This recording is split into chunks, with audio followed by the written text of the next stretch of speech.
Possibilities. I prefer to choose aroha. I prefer to walk barefoot, so I miss nothing that Papatuanuku has to say to me. I prefer the colours of sunset. I prefer bird song and children's laughter to that of leaf blowers. I prefer the essence of kindness. I prefer the sounds of takaroa stroking the shore.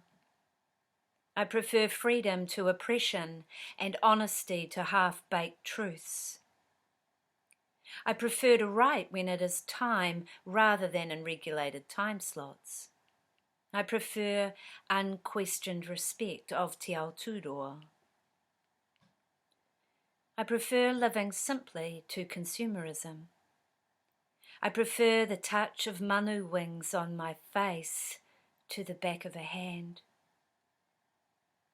I prefer thick, sheltering forests to wide open plains.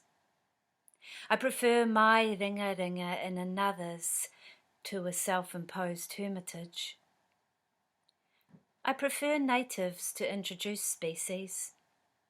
I prefer quiet authenticity. I prefer meaningful connection to systemic avoidance. I prefer autumn, safe in the knowledge that everything has a life cycle. I prefer to expose the greying strands of my hair. I prefer kōrero in person as opposed to communicating via the internet. I prefer to sing aloud in the car. I don't prefer silent, unspoken things. I prefer non-martyred compromise. I prefer to tend my wounds before creating them for another. I prefer compassion to witch hunts. I prefer to believe in the possibility of something beautiful, rather than fear the inevitable pain of loss. I prefer to choose aroha.